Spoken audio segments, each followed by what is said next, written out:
Indeed, lads, welcome back to another video on the channel. Today I got for you guys the 3-4-2-1 custom tactics and player instructions. The 3-4-2-1 is actually the formation that Chelsea uses in real life, and Chelsea wins every single game. So if you want to win every single game, listen up. Alright, so today we're only going to be focusing on the 3-4-2-1 formation alone. Defensive style balanced with 35, 50 depth. Now these three right here, I keep on all my tactics, all my formations. I do not change them. It's very balanced. And with this formation at 3-4-2-1, it sort of creates a 5 back with the outside mids dropping back, tucking in with the width 35, and you'll see some clips now how it looks in game.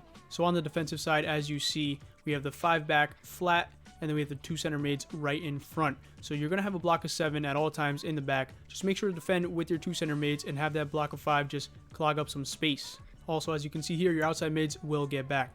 On the offensive side, build up play balanced, chance creation balanced as well. The instructions in this formation is what will get these attackers going in the attacking third in the offensive side. Let's get into some clips now. I'll show you how the build up play looks and chance creation looks as well. So building up in the 3-4-2-1, guys, playing as Chelsea, you're going to have 3 back, 2 center mids, 3 forwards, and almost like 5 forwards with the left mids, as you can see here, giving you width at all times. These guys are always up and down the field. If you ever feel any pressure in the midfield, look out wide, spray it out to them. They're always going to be open. At least they should be. For me, they always are. With the 4 back or 5 back that my opponent has, they're never marked. So look out for them if you ever need a pressure relief pass. Connect with them, combine with them. The left mid, left forward, and center mid create triangles, especially with the striker as well. Left mid, left forward, and striker on both sides, right mid, right forward. Create those triangles, build up, create 2v1s, left mid, left forward. You'll find yourself getting a lot of goals. Offensive width set to 50, players in box set to 5. The players in box will always be around 4 to 3 players. You're always going to have the outside mid tucking in, and then you're going to have the 3 forwards themselves. So when one of your outside mids have the ball and you look inside the box, the other outside mid should be tucked in, and the 3 forwards, and possibly a center mid at the top of the box. In this case here, an outside mid is actually scoring the goal. Corner kicks 2, free kicks 1. Both of these are personal preference. Whatever you like, go ahead and do. Okay, so on to the instructions. Your lone striker will be on stay central and stay forward. You want this guy dead in the middle, all the way up forward, just sitting there on your opponent's last defender. You always want this guy in that position, especially top of 18, just sitting in there right in the middle, ready to receive the ball and create at any time. Now your outside forwards, in this case Neres and Mahrez, for me, stay central, get him behind, and stay forward. You must have stay central on because in this formation, I don't know why, if you do not have stay central on, they tend to go wider or tuck in the midfield, especially on defense. They get kind of lost. So make sure it's on stay central. They'll create that, narrow front 3 over there with Son, Neres, and Mahrez. So again, stay central, get him behind. They're going to get him behind a lot in between your opponent's outside backs and center backs, and stay forward for any counterattacking opportunities. You have enough players to go back. You don't need these guys coming back on defense. Your left forwards and right forwards will always have the opportunity to combine with their outside mid. For example, left mid, left forward, as you see here. Combine with them. Find your left forwards and right forwards that are in the awkward position for your opponent to defend. They're in between their center back and outside back. They can't really defend it unless they manually do. And if they do that, then they're not paying attention somewhere else, and it's very overpowered to exploit.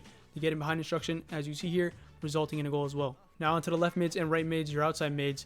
In my case, I have Joao Cancelo, a right back, and Kudus, which is an attacking mid, as a left mid. Now this is up to you if you want both attacking sort of outside mids, or one defender, one attacker, as I have, or just both sort of defenders. These guys will go up and down. I'll show you in the clips now. These guys need a lot of stamina.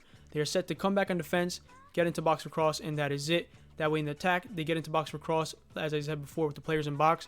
They come into the box, they tuck in, so have that set, and come back on defense to create a 5 back when both these outside mids drop back. Let's get into some clips here and see what these guys do in game for you and how they benefit you. Your left mids and right mids are players that need a lot of stamina, guys. They're going to be going up and down. These clips here are really offensive based, but the defensive clips I don't really need because pretty much it's self-explanatory. Just defend with them. They'll drop back when they get there. But on the offensive side, as you can see here, 2v1s created, as I said before, left mid, left forward combination. These guys are going to get in behind a lot with the get into box for cross instruction as well. They tuck in, especially with the players in box, set to 5. The outside mid on the other side will tuck in. As you can see here, Cancelo getting to the byline and crossing it. They get a lot of action to give you a lot of width. So make sure to have good players in these positions. Get wide, then R1X, driven pass it into the middle. Do whatever you want, get creative. These guys will always be an option for you whenever you're in pressure as well. Now onto your center mid. Stay back while attacking and cover center is what they should both be set onto.